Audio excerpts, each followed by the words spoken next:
Pour les systèmes de quatrième génération, tels que le LTE, pour les raisons qui ont été exposées, le choix a été fait d'utiliser un motif de taille 1. L'objectif est aussi d'avoir une grande diversité de services, comme la transmission de données, la téléphonie, la vidéo en streaming. Si on veut assurer un débit important, il faut aussi que W soit important. Donc le choix a été fait de prendre un système qui est capable de travailler à large bande. Il y a le CDMA qui permet de faire ça, mais il y a un autre système de transmission très utilisé dans la DSL, dans la télévision numérique, c'est l'OFDM, Orthogonal Frequency Division Multiplex. Là encore, nous n'expliquons pas le détail du fonctionnement de l'OFDM. Nous pouvons dire, de façon très simplifiée, que l'OFDM consiste à émuler des transmissions en parallèle.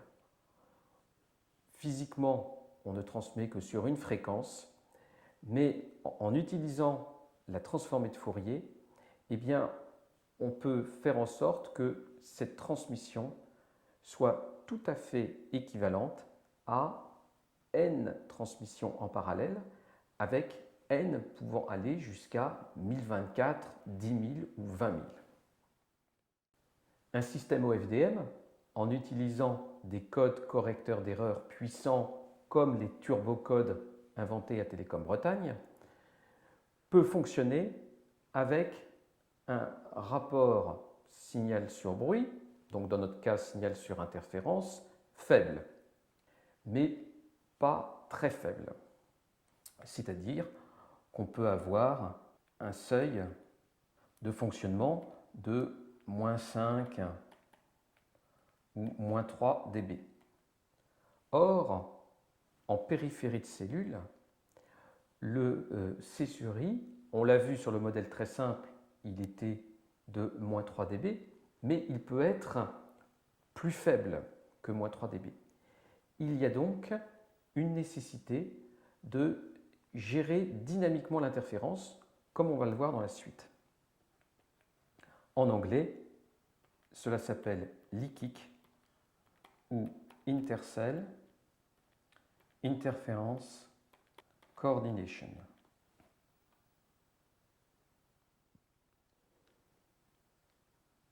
Considérons un premier cas où tous les terminaux sont plus proches de la station de base que la distance médiane.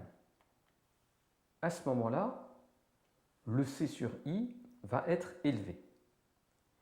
Ils peuvent donc tous recevoir simultanément sans que cela soit gênant, parce que le C sur I est suffisant.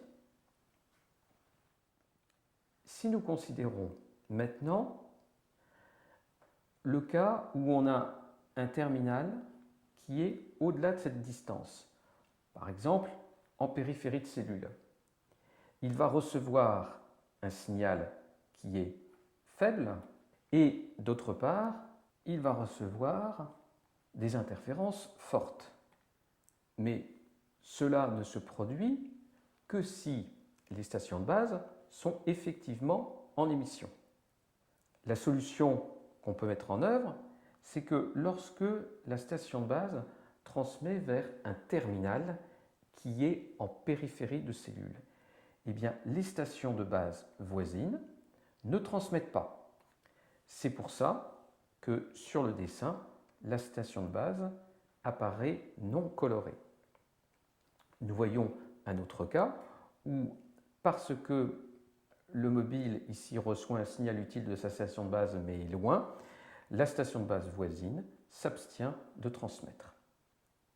Cela nécessite des échanges entre les stations de base et donc des liaisons haut débit ou un réseau d'interconnexion entre les stations de base.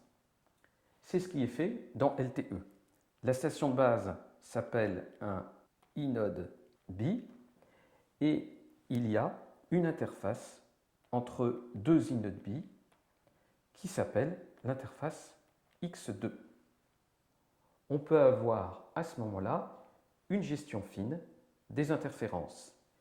Assurer un fort débit quasiment en permanence, quelles que soient les conditions pour les terminaux qui sont relativement proches de la station de base, et en gérant astucieusement cette coordination entre les stations de base, assurer un débit également aux terminaux qui sont en bordure de cellule. Si on réfléchit un petit peu, cela revient, sans le dire, à avoir un motif dynamique de taille 3.